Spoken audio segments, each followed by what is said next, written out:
Welcome to chapter 6. We're going to talk about money management, something I'm supposed to be an expert in. But I've been talking about this so much that I shouldn't say this, it bores me a little bit, but if I fall asleep, then somebody will poke me behind a screen and wake me up. Types of accounting systems.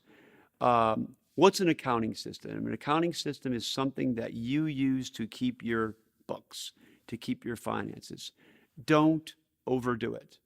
If you're just starting out, you could literally just gather receipts and give them to your accountant, and he or she could keep your books for you. But I think really it's so easy now to use low-level bookkeeping systems that you can really do this. Really, you can use Quicken or something super simple if that's still out there, which I think it is. Low-level accounting systems, QuickBooks by Intuit, is still pretty easy to use. Not as easy as it used to be, by the way, as a note to Intuit if anybody's watching. But it's still easy. And there's different levels of QuickBooks. They have like easy to use QuickBooks, and when they shouldn't even have to have that. But they got that. Peachtree, Zero Accounting. These systems might cost you $300. They could cost you $15 a month, $20 a month. I really don't know what it is, but they're easy to use. Let's say, and I'm going to assume you know nothing about accounting. That is probably common. My recommendation to you would be to use a company card, which is a plastic ATM card, in the company's name, and keep track of all receipts and transactions in that card. So before accounting systems, say you don't want to do any of this, get a company card, every single business transaction put on that card, and then you can give that checking account data to an accountant who can do the accounting for you. But if you're okay with bookkeeping or you feel like you can figure it out, those are the low-level accounting systems you can use. Medium-level accounting systems are more sophisticated. They're more expensive. They help you do transactions. That's Sage Software, NetSuite, Microsoft Great Plains. I think they're still out there. They're more expensive. Usually there's a relationship between the sophistication of an accounting software product and the growth of your business. I like QuickBooks from zero to, actually, I like QuickBooks from 0 to $1 billion in revenue, but let me take my opinion out of it. I like QuickBooks from 0 to 10 million in revenue. Then when you get to about 10 million in revenue or so, maybe you switch over to the medium level software products. And then finally, there's these high level products that I'm not even going to get into. They're really almost SAP would be one, or these are for big companies, and they integrate all accounting and operational data into one system, and that's usually for a big company that's post 100 million in revenue. Types of financial reports. But before I get to that, I'm going to say this one a couple times too. Get an accountant. You may need a lawyer in the beginning. You may need an insurance agent. You might need an employee. I mean, maybe. You definitely need an accountant. I don't mean to hire an accountant, but to have an accounting firm, a person you can go to who can help you with finances, okay? We're going to talk about this later, but I'm going to assume you don't know anything about this. And you don't need to know a bunch, by the way, but types of financial reports. There's a balance sheet, which lists all your assets, liabilities, and equity. There's an income statement or profit loss statement. By the way, one thing about finance people like me, we don't like one word like water. When people use the term water, it usually means water. In finance, we don't like things simple. We like to complicate things. So income statement lists your revenues and your expenses and your profits. But in accounting, like there's like 15 names for profits. Let's go over a couple of them just so you don't get confused.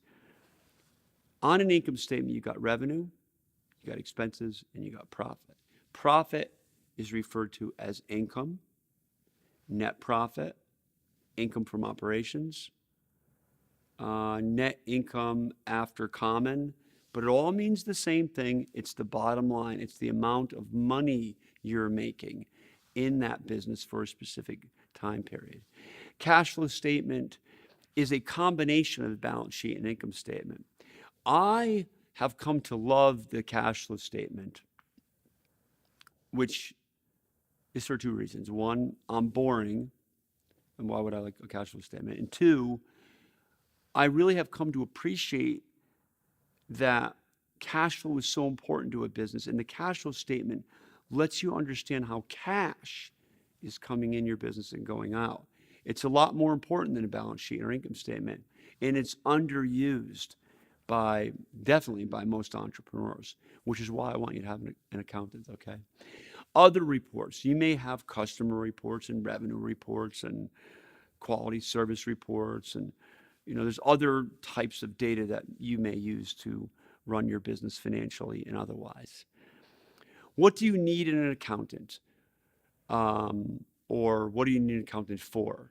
The most important reason I like an accountant, and especially an experienced accountant, is you think that accountant is just working with you, but they're working with 500 of you. They've got 500 other clients. And if they have experience, they might have worked with 10,000 of you. So most business people don't use their accountant as an advisor. And accountants are like engineers. They're not assertive. They're very nice, understated people. So unless you ask them a question, they won't say anything. They're not just going to give you unsolicited advice. But my point is, when you look at a good accountant and you see someone with experience, think of this analogy or this picture. There's thousands of businesses behind them that they've worked with. So they can kind of tell you what to do and what not to do. Use your accountant, okay? Really important. Other items on choosing an accountant: get one early and get someone experienced. I don't want a 22-year-old accountant. I want someone who has seen hundreds of business people like me. Also, get a business accountant, someone who works with a lot of businesses, not someone who just does tax returns for people. Using bankers. Bankers can also be a good source of advice. Some basic things. If you ever want to borrow money from a bank, you've got to make a relationship early.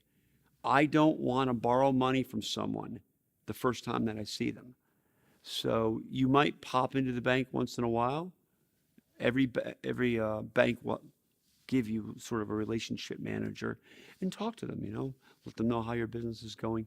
Make the relationship early, right? Also, bankers can be good sources of information for you in running your business, especially experienced credit lenders or experienced lending officers, people who lend money. They've seen all the ways that things have gone wrong, and they're often very willing to sit down with you and give you advice. By the way, in case I miss it, advice is only as good as the person giving it. They're not in your business. So you take advice, I always look at it as sifting. You're taking good information, and then there's maybe some bad information, but you're trying to get the best of what people can offer you. This is true with mentorship too. You can't just listen to everybody blindly, but you should be getting enough data points from a lot of people where the good will sift out from the bad. Investing profits. Well, I actually think this is a worthy topic. And when we were not focus grouping this, or when we were discussing the course, we were thinking about what we should put in, what we should keep out. I don't want this to sound arrogant. I don't mean it this way at all. I've been doing this so long that it just seems natural to me, but we need to talk about it. When you have a job, you have regular income. You can more or less count on what you're making. When you're growing a business, you can't count on income.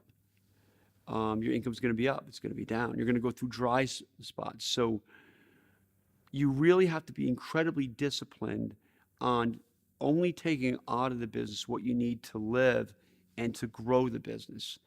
And how do you even know what that's going to be, right? So again, you use an accountant, but The best entrepreneurs I know keep their personal overhead low. They don't have one good quarter and go out and buy a Maserati. They're really keeping their overhead low. They're not spending a lot of money. They're doing good forecasts, and they develop discipline on investing profits back into the business. Not too much where you can't pay your own personal bills, but enough where you can grow the business. And again, that it takes experience, and it's sort of a feel for the ball on that one.